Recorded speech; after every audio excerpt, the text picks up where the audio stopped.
स्वागत है आप सबका आज फिर एक नए हिंदी के क्लास में। आज हम सब अपने पाठ्य पुस्तक में मौजूद कबीर के पद जो कबीरदास जी द्वारा रचित है उसके बारे में आज पढ़ेंगे और जानेंगे जो कुछ भी इस चैप्टर में मौजूद है, SAQ, MCQ और भी कुछ विशेष बातें। तो बिल्कुल बने रहें आप दुबे सर के साथ। मैं दुबे सर आप सबका एक बार फिर से स्वागत करता हूं अपने इस नए वीडियो क्लास में। आज हम सब कबीर के बारे में पढ़ेंगे, उसके बाद जानेंगे सारे प्रश्नों के उत्तर।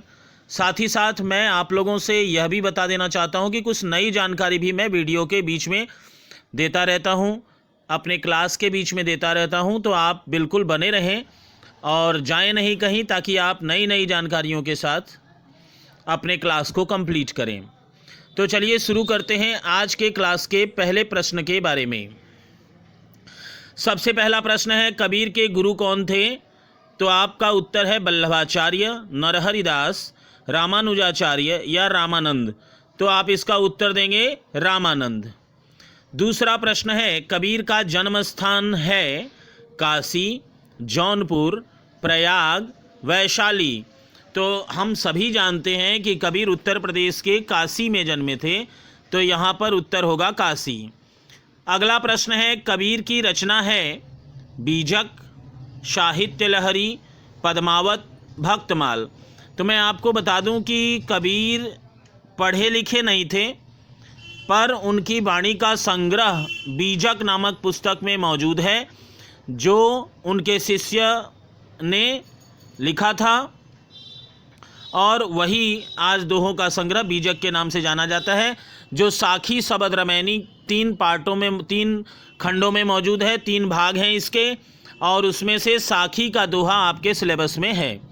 अगला प्रश्न है, तो आप कबीर की रचना है बीजक, साहित्य लहरी, पद्मावत, भक्तमाल। तो आप उत्तर देंगे बीजक। अगला प्रश्न है, कबीर के अनुसार माया है महाठगिनी, भक्ति, सांसारिक मोह, महान उपलब्धि। तो आपको एक बार उस लाइन से संबंध रखना होगा जो आपने पाठ में पढ़ा है, जहाँ शुरुआत में ही लिखा है माया महाठगिनी हम जानी। तो इसका उत्तर उस हिसाब से होगा महाठगिनी। अगला प्रश्न है, कबीर किस शाखा के कवि हैं? ज्ञान मार्गी, प्रेम मार्गी, राम भक्ति, कृष्ण मार्गी। तो आप उत्तर देंगे ज्ञान मार्गी। कबीर मूर्ति पूजा विरोधी थे और वो निर्गुण परम ब्रह्म के उपासक थे। उनके भगवान सर्वत्र व्याप्त हैं, ऐसा उनकी धारणा है और ऐसी उनका विचार था। तो ये ज्ञानमार्गी शाखा के प्रवर्तक माने जाते हैं, आप यही लिखेंगे। अगला प्रश्न है, कबीर की भाषा है ब्रजभाषा, सधुक्कड़ी, अवधी, मागधी। मैं आप लोगों को बता दूं कि कबीर पढ़े लिखे नहीं थे, साथ ही साथ सत्संगत और देशाटन के माध्यम से ही उन्होंने अनेक ज्ञान प्राप्त किए थे, और इस हिसाब से वो जहाँ जहाँ गए वहाँ की भाषाओं के अनुसार, वहाँ की भाषाओं के कुछ हिस्से, कुछ शब्द लेकर उन्होंने अपनी रचनाएं रची हैं, अपनी वाणी को बढ़ाया है। तो यहाँ पर कबीर की भाषा हम लिखेंगे सधुक्कड़ी, जो इसे पंचमेल खिचड़ी या खिचड़ी भाषा के नाम से भी जाना जाता है। कबीर के अनुसार निंदक को रखना चाहिए दूर, निकट, देश के बाहर, नदी के किनारे। तो बिल्कुल इसका उत्तर होगा निंदक को सदैव निकट रखना चाहिए, क्योंकि दोहे में मौजूद है निंदक नियरे राखिए आंगन कुटी छवाए, बिनु पानी साबुन बिना निर्मल करे सुभाए। तो कबीर के अनुसार निंदक को रखना चाहिए निकट। अगला प्रश्न है, कबीर के अनुसार प्रेम गली है सकरी, चौड़ी, लंबी, मोटी। तो आपने दोहा पढ़ा था, उसमें बताया गया था प्रेम गली अति साकरी, जामे दो न समाए। जब मैं था तब हरि नहीं, अब हरि है मैं नाही, प्रेम गली अति साकरी, जामे दो न समाही। तो यहाँ पर उत्तर होगा सकरी। अगला प्रश्न है, कबीर कवि हैं आदिकाल के, भक्ति काल के, रीति काल के, आधुनिक काल के। तो मैं आपको बताऊं, हिंदी साहित्य के दूसरे महत्वपूर्ण भाग भक्ति काल के अंतर्गत कबीर का नाम आता है। कबीर उसी काल में उदित हुए थे, उनका उदय उसी काल में माना जाता है। तो आप उत्तर देंगे दूसरा, भक्ति काल। कबीर का प्रिय छंद है सवैया, दोहा, चौपाई, रोला। तो मैं बताऊं कि कबीर दोहा लिखते थे और पूरा बीजक दोहों का संग्रह है, और इस हिसाब से आपका उत्तर होगा दोहा। अगला प्रश्न है कुंभ का तात्पर्य क्या है। तो मैं आपको बताऊं कि कुंभ का असली मतलब होता है मिट्टी का घड़ा, लेकिन यहाँ पर पाठ के अंतर्गत कुंभ का तात्पर्य मानव शरीर से है। जल में कुंभ, कुंभ में जल है, बाहर भीतर पानी, फूटा कुंभ जल जल ही समाना, यह तथ्य कथो ज्ञानी। और उस हिसाब से यहाँ पर कुंभ का उत्तर आप लिखेंगे मानव शरीर। अगला प्रश्न है कबीर उपासक थे शिव के, निर्गुण ब्रह्म के, कृष्ण के या दुर्गा के। तो आप उत्तर देंगे निर्गुण ब्रह्म के। कबीर के अनुसार सच्चे गुरु की प्राप्ति कब होती है। पूजा पाठ से, प्रभु की कृपा से, सत्संगति से या पर्यटन से। तो जब गोविंद कृपा करी तब गुरु मिलिया आए, यहाँ प्रभु की कृपा से आप उत्तर देंगे, अर्थात भगवान की कृपा होने पर ही हमें अच्छे और सच्चे गुरु की प्राप्ति होती है।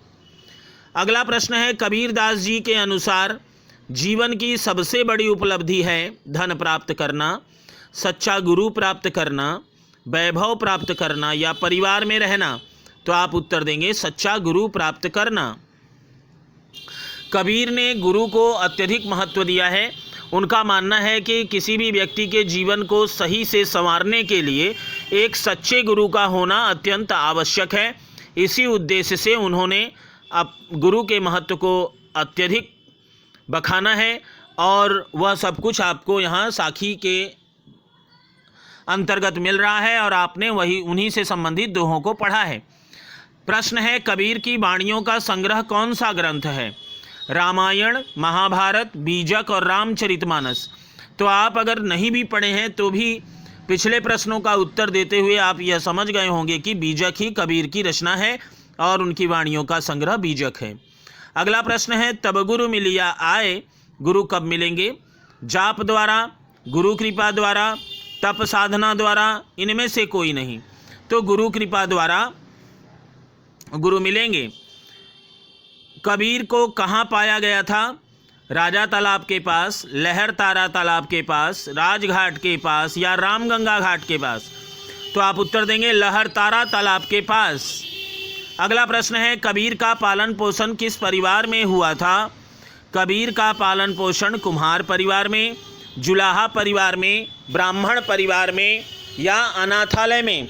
तो मैं आपको बता दूं कि कबीर के बारे में एक जनश्रुति हम सबके बीच मौजूद है,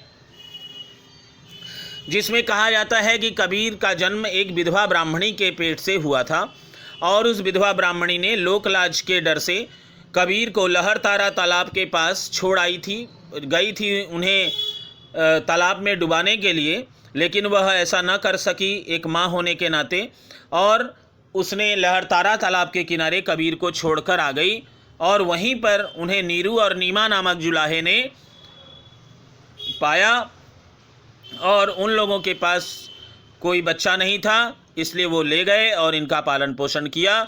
कबीर का पालन पोषण मुसलमान दंपत्ति जुलाहा दंपत्ति नीरू और नीमा ने किया, इसलिए इसका उत्तर होगा जुलाहा परिवार।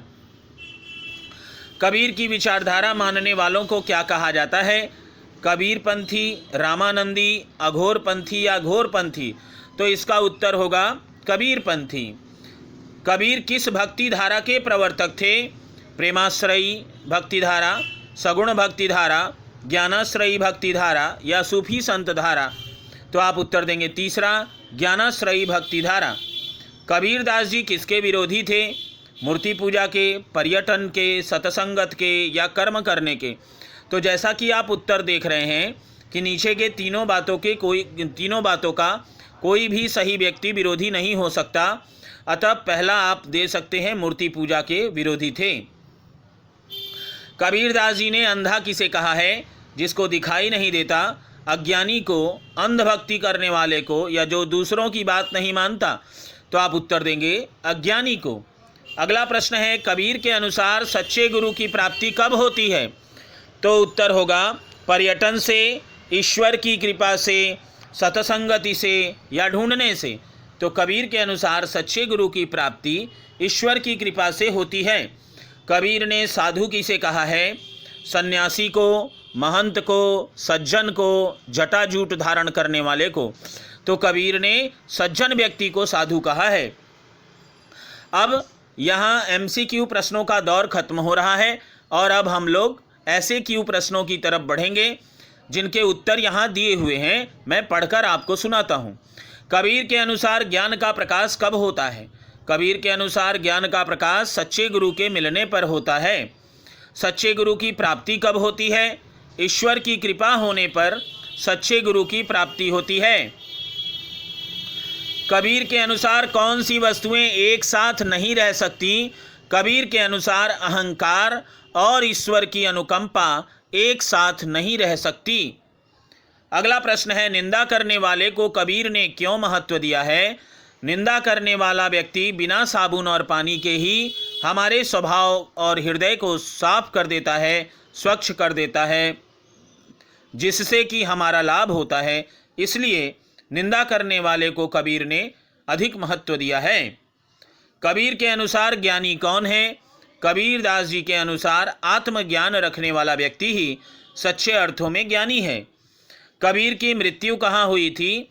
कबीर की मृत्यु काशी गंगा घाट के दूसरे किनारे मगहर में हुई थी, ऐसा बताया गया है। साधु की संगत से क्या होता है? साधु की संगत कभी भी निष्फल नहीं होती और प्रत्येक व्यक्ति जो साधु की संगत यानी सज्जन व्यक्ति की संगत करता है उसे लाभ ही लाभ प्राप्त होता है। वह बिगड़ता नहीं है, उसे सुपथ का मार्ग मिलता है। तो यही कबीर का मत है। और इस प्रकार हमने इस दौर को पूरी तरह से ख़त्म किया। आज का क्लास कैसा लगा इसको कमेंट करके बताएं। और आप सभी को बहुत बहुत धन्यवाद। आप मेरे साथ बने रहें। मैं हमेशा आपके लिए कुछ अच्छा ही लाने का प्रयास करता हूँ। धन्यवाद।